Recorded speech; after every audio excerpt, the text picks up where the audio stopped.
Rachel, it is such a pleasure to have you join us for the Flamingle. Today, we're going to talk about something that is really important and critical and very timely. Rachel, I want you to share with our audience a little bit about yourself. What is RBW Strategy and why did you start it? Sure. Just a little about me. I live in Montgomery County, Maryland, and so been living in the DMV for quite a few years now. I started RBW Strategy. We provide a full life cycle grant support services to nonprofits, government entities, tribal, so basically anyone who needs to seek funds and manage. And we do a lot of work in the federal funding space. And the other thing that has been a more recent addition is that I have acquired MyFed Trainer and we provide federal grant compliance training as well. So it's a good complement to the work that we're doing in the federal grant space. And with all the federal funding cuts that are affecting so many organizations, and as an expert in the grant space, you are right in the thick of things. What are you dealing with right now? Can you share with us what's going on? Sure. I think that right now we've gone through various different stages because I think that what really started this whole situation, obviously, there were the executive orders that came out January 20th, just after President Trump's inauguration. And that definitely impacted the grant making process because it's about implementing those executive orders that were targeting specific populations, DEIA initiatives, green technology, climate change, immigration, as well as transgender populations. So we saw that starting to move more on the executive side when that infamous funding freeze memo came out on January 27th. And that is what has really caused the panic because funds have been rescinded, funds have been cut, but not necessarily the full award amount rescinded, but having to modify certain parts of their award and just general concern about what's going to happen in the future. Can we rely on government funding? And especially now that federal funds, there are certain priorities that they have. Do they align with organizational priorities? Do they align with their values? And if you receive, let's say, 75% of your funding from government funding, that's going to be a huge impact on your funding and revenue sources. And the other thing too is that because some of the federal funding flows to state and local governments, it's also how are they going to be impacted as well because they're receiving, trying to make sense of it themselves. So there's just generally been a lot of confusion and anxiety about it. And then you have some organizations say, we're not impacted because we don't receive government funding. So I say about that is that there's definitely going to be more competition for philanthropic funding because more people are going to be using those sources. So there's just been a general figuring out the new strategy. So you start off 2025, we're going to go down this path. We have our clear priorities. These are our anticipated funds. And now having to scratch it and really revise, start from the drawing board, honestly, in some instances. I'm sure it has people's heads spinning to try to make sense out of it, pivot, cut, shift, redo, and also kind of think outside of what they are used to and really get creative on how do you navigate this new administration? Yeah, I mean, exactly. Because I think that's what people are trying to figure out. Because I think in the beginning, what made it so challenging is that there was an onslaught every single day, sometimes several times a day. There was a lot of updates, new information. This is the way things are going. There was a lawsuit filed, so this was blocked. And it was just navigating, even getting the information of what is current. What is it that we can rely on? And also because a lot of people in the federal government were told not to communicate with their recipients and subrecipients, there was a lot of confusion. I mean, I've heard of situations where subrecipients didn't know that their funding was rescinded until they tried to draw down funds and they weren't able to. In March, I attended the National Grant Management Association conference, so I was speaking there. And one of the things that we called it like a group therapy session because everybody was there to kind of commiserate. But it was also very, very helpful because there were a lot of strategies. It was real talk. It was, this is what you should expect. Here's some things that you should do. And it was very tactical. And I think that was really beneficial to everybody to have something to hold on to. And that loss of funding also hits our core from like a loss of control. I don't know what direction to take. So that's really encouraging that coming together, yes, you commiserate, yes, you vent about how awful the situation is, but you can also share ideas. And that's probably why it's so important to go to these types of events and have those types of support systems to learn from your colleagues and from other experts. Exactly. And I think that some of the things that I thought which were great takeaways is that you should continue to go after grant funding.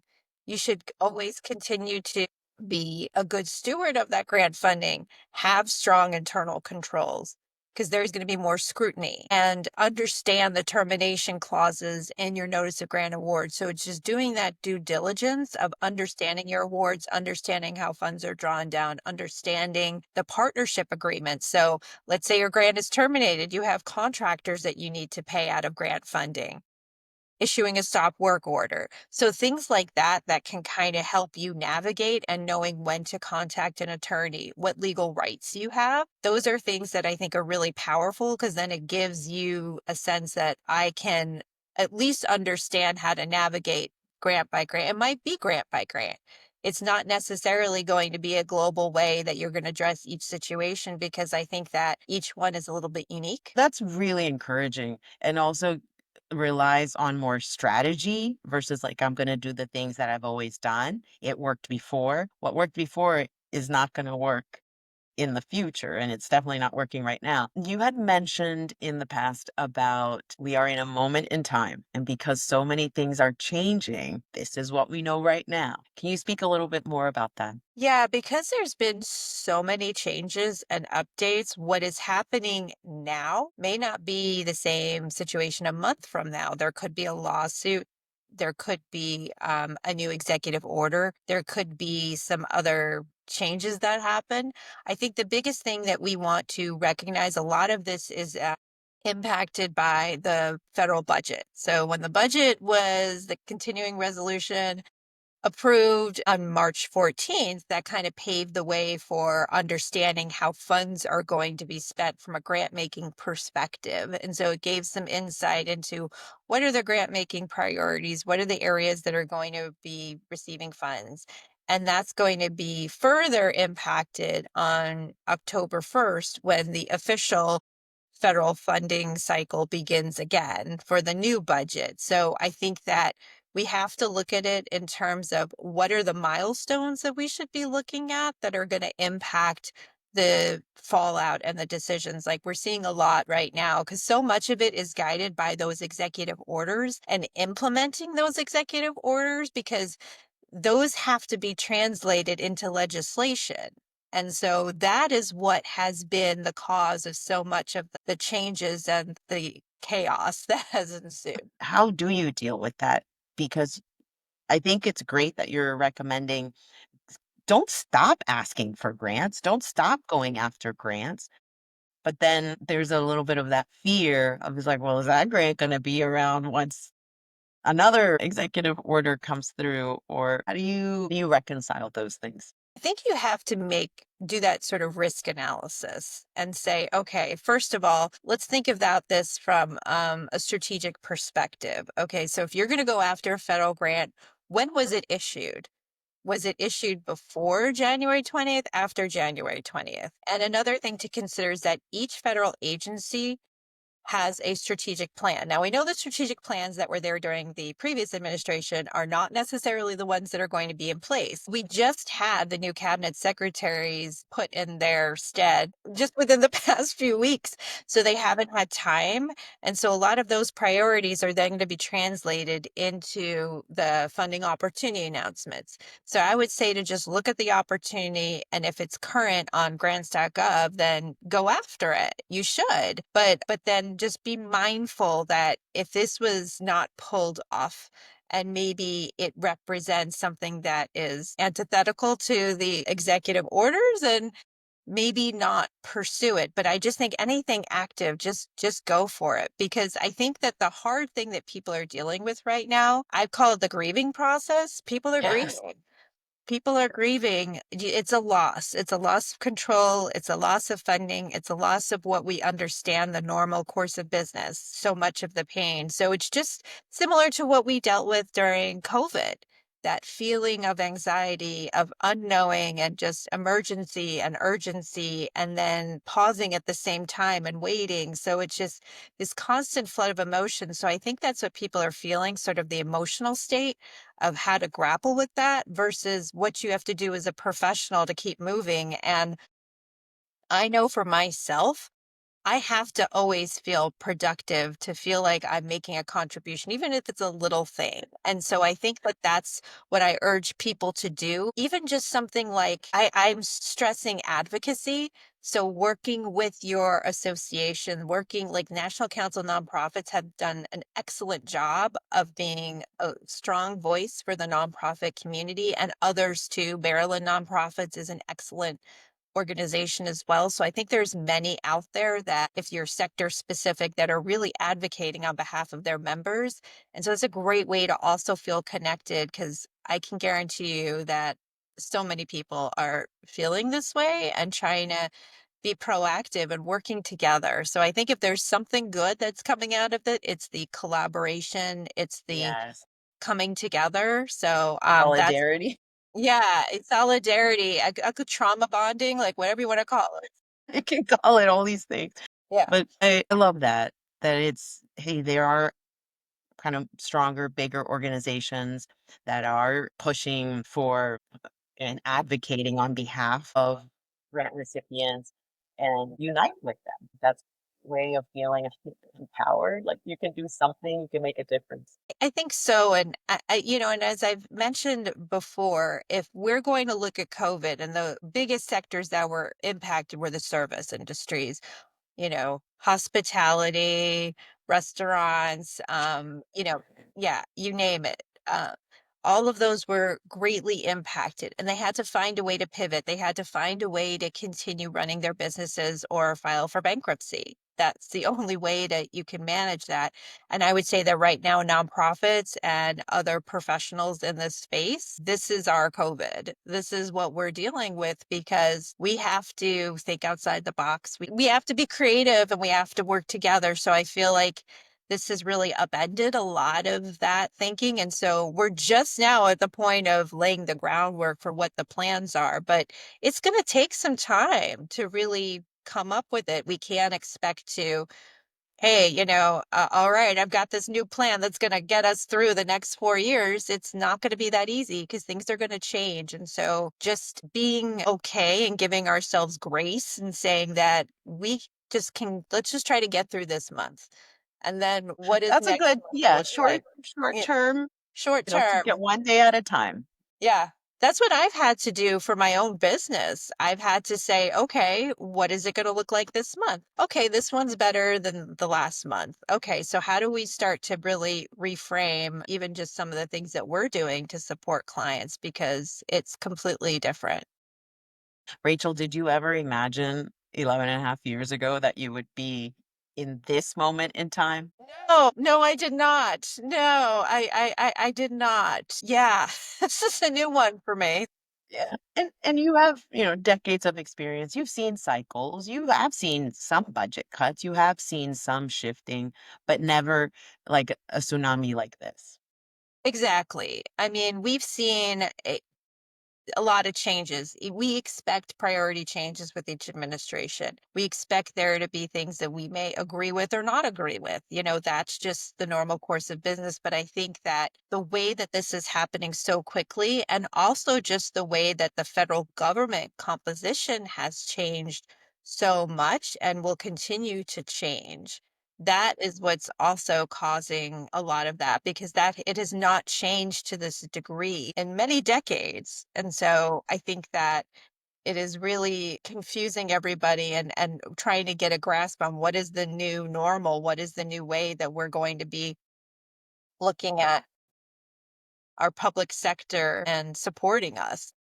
And you had also mentioned that although this is a federal cuts and federal changes, that is affecting our area probably the most because we're so reliant and we're all connected to the government in one way, shape, or form. But it's not limited to this area, Absolutely. I mean, I think that the DMV area is feeling it most closely now because of all the people who either work for the federal government, who either work with the federal government or are contractors. So there's those a lot more of our economy is impacted by just because of the sheer concentration. But we will see the effects in other parts of the country. Again, it just hasn't happened yet because the federal budget proved March 14th, that wasn't that long ago. And now we're going to see ripple effects. We're going to see the impacts of the tariffs. We're going to see the impacts of grants in other areas, and rural communities are definitely going to feel it with farming, education as well, with if there's dismantling of the education department. So there's going to be ripple effects in other areas that we just have not seen yet. So I think that some people feel shielded because it does seem a little bit removed maybe from your day to day, but it will start to come through. It's just right now, I mean, it really hasn't been that long since we've it had an hasn't. administration change. I feel like, it's been a lot since this administration started. So yeah, and that's why I keep saying to give ourselves grace because we cannot if we just continue to react, we're not going to be able to, and that's not good for our mental health. For sure. We have to preserve our sanity and our resources and our wit. Exactly. So we have to try to take this slow and steady and just know this is what they're trying to do with just the onslaught, and we have to try to just get through and be mindful of that. And be mindful of it and then like pull on your support system, right? And call on experts like you to help kind of make sense a little bit out of this. And also know that they're not alone, right? This is not something that is just one person feeling it. It's all of us feeling it. So I think that there is some encouragement to take from that. Well, we know that our area is definitely resilient. We have gone through stuff, including COVID, including past recessions, including shifts in administrations and everything. So we're kind of used to the transitory, sometimes massive changes that occur in our region. So we are resilient to that extent. There's a lot of innovation, there's a lot of talent, there is a lot of opportunity here. And even after this administration, there will be, it might not look the same, but I am encouraged about that to see that our region is magnificent. It's a very unique region, obviously because of the federal government, but I think it also has other things that we can draw from, both on the arts and culture and all of that, as well as just innovation, business ownership that we get to share and participate in. What do you have to say to people about that?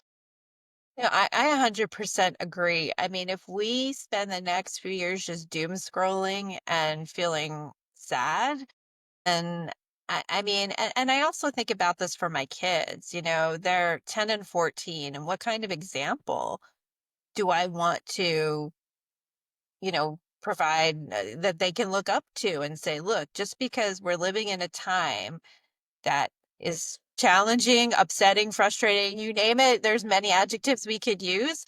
What am I doing to contribute to positively benefit? And I think that's what we all should try to do, even if it's a little thing, even if it's something small, like turn off the phone. Do not look at something over the weekend. The news is going to be there. That's what they want you to do. They want eyeballs. So let's just step away. The weather's getting nice. So let's go out for a Yeah. walk. Let's just try to decompress. Let's just take small joy. And the other thing, too, is just volunteering, maybe helping some of those organizations in need. I know that that's what we're trying to do as a family to try to help support those who really need extra support. And that's a great way to feel like you're contributing and adding value because I guarantee you that people are going to appreciate those things and you'll appreciate doing that too. Yeah, it's always the giver, I think, gets the biggest reward, right? The one who helps sometimes gets the biggest satisfaction from it. Yeah, 100%. And even back to the volunteering piece, it's like if you have a little extra time, a little extra resources, this would be the time to step that up, to be more charitable, to show a little bit more grace and kindness to people because they're walking through this and some people are on edge, whether it's on the road, at the grocery store. Some people are just, they're not themselves right now. And just kind of giving ourselves a little grace, but also extending that to others. I think so too. And I think that we just have to lead with empathy more. I feel like that's been some of the biggest challenge here is that we don't listen to each other and we need to be better about there's going to be people that disagree with us, and that's fine. That's the way we should be. Everybody is allowed to have their own opinion, but we should all be heard. And I think that that's a lost art because there's a little bit, especially when I've been working from home. And so if you're not together with people as much, it's very easy to stay in that way. And so just being, and that's another thing volunteering does too, is to get you out there. And maybe if you're working, if you are a Democrat, you could be volunteering with a Republican, you could be volunteering with somebody else, an independent, and it doesn't matter because you're all there for a common purpose. And I think that's what is getting lost. What are And we we've all? lost that art of civility, Right. the extending, the benefit of the doubt to people. We would like for people to extend that to us, and sometimes we're a little hesitant to extend it to others. So, pivoting a little bit, as women entrepreneurs, we do navigate things a little bit different, and it is very important to see other role models and to see other women entrepreneurs going out and being successful and achieving. Are there any people that have inspired you in your business at RBW Strategy? I have worked with so many great leaders over the years, especially leaders in the nonprofit community, a lot of great CEOs and executive directors. And the thing that I like about it is that they don't ask for recognition. They're not going to be names that are recognized. They're just doing the work. And so I like the workhorses. I like those who just kind of buckle down. One of the people that has really inspired me, Lucy Morgan, she's the person who I acquired, who founded my Fed Trainer. I acquired the business from her. She's just such a great leader and she's really a great source of calm and support. And again, she doesn't do it for the accolades. She just helps people because she enjoys doing that. And I just think that that's a lost art. And I know that, I just look up to people like that who really are just doing great work and who don't receive the praise, that some other people do. That just speaks volumes of people like that, that they do it because it's either the right thing to do or that they truly want to give back. Yeah. Speaking about going back, if you could go back and give yourself one piece of advice when you were just starting out your business, what would those nuggets be? Um, Let go of beating yourself up and don't be so hard on yourself because I think that I have learned over time, my skin has thickened over the years. And I have learned lessons from so many of the challenges that I faced, way more than the accolades, way more than any of the good things. And so that fuels resiliency, and resiliency is what gets you through life. So I think that that is the biggest advice I would say for anybody who's starting a business. Don't if something goes awry, it's going to. Things are going to go. You're going to have a client that doesn't like what you've done. You're going to have a situation that doesn't go your way, and you have to learn from it. And if you don't learn from it, then you are going to continually be in the same position. But always take a lesson from it and know that as long as you're bringing value, then you're doing what you need to do. Way. So I always like to look at the silver lining, especially when we're in the middle of a crisis. So, what does excite you about the future? Anything that you'd like to share? Sure. So personally, we have a big trip planned this summer with our kids because this is my son's bar mitzvah trip. So we're going to Europe. So very excited. We're going to go to Italy and Switzerland. So I'm very excited about that in this summer. So Wow. Yeah, That is yeah. something to look forward to. Very, very much looking forward to. But I think in general, I'm finding more energy from helping people more now. And so I see ways that how can we better help people in this situation? And I'm really finding value. I mean, before like grant compliance was, ooh, that's very exciting stuff, but I mean, it's like, it's like tax attorney. It's not very exciting.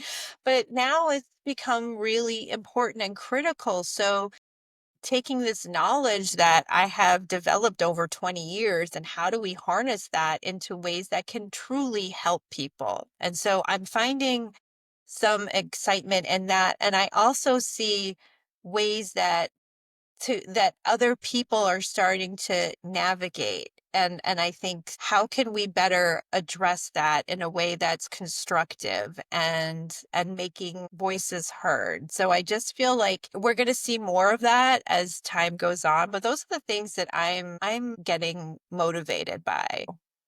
What a renewed energy, right? To see something that you have enjoyed personally doing and building your business and building your team. But now the rest of the world is paying attention to that. And now it's front and center in the news. And also it's a necessary, like, absolute must have right now to have somebody like you in their corner. So what a time to be in business and what a time to be helping people do the pivot and navigate and really hopefully come out on top.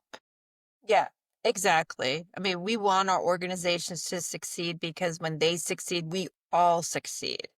Communities that they serve, and it just makes the what is it? The rising tide that raises all boats. Exactly. That's what we're looking for. We all want to, lead with just what is it collectively doing to benefit society. And to end on a lighter note, we are big listeners of podcasts here at Captiva, and we're always curious to know what book or podcast are you reading or listening to? Gosh, so, I tend to, in terms of podcasts, I tend to try to find comedy podcasts because I need some laughter. So the one that is my go-to is Smartless. I mean, I just enjoy a good laugh because I feel like we all need it. So that's the one that I listen to. And even though I know there's a lot of great business podcasts and stuff, at the end of the day, I just want to laugh. Good, yeah. They say that like when you give your brain a rest, like it infuses new ideas that you wouldn't have usually if you were just stuck in your business lane or business. Yeah, exactly. And as far as food, which is my favorite topic, I could talk Mhm. about that all day. What is your favorite food or restaurant in the DMV area? Okay, so there's a bunch. No, so I lived in New York City, so I'm a big stickler for bagels and pizza. I always have to caveat that, but I think one of my favorite DC restaurants is Rasika. I love Indian food, and so that is one of my favorites. And there's another place, it's actually in Columbia, Maryland, called Royal Taj, which I love. That place is so good. And if you've ever had the pleasure of having your Indian friends cook for you, that is a whole other level. Oh, yeah, that's whole other. I need to recruit some because I know. That's why we want diversity to be able to eat all the there different you go. We need more ethnic diversity. foods. One of our neighbors has something. She's from Pakistan, and so she makes some delicious food for their annual this spring, and they have like a festival, and so it's just wonderful. Her food is And amazing. I Yeah, think it's one of my favorite things about living in this area that we get to have friends from all over the world right here in our backyard. mhm. I agree. I 100% agree. Fantastic. Rachel, always a pleasure. I always learn something from you. Thank you so much for sharing with our audience about the wonderful and exciting world of grant funding. There you go. Something you never thought you'd ever be Never. doing. There you go. Yeah, Well, yeah. you're We welcome. hope to have you again, maybe as things settle and as things change, that you would bring additional insights to how we're going to navigate all of this together. Sounds great. Happy to, because there's going to be more to come. So buckle up, you know. That's a good one. Buckle up, guys.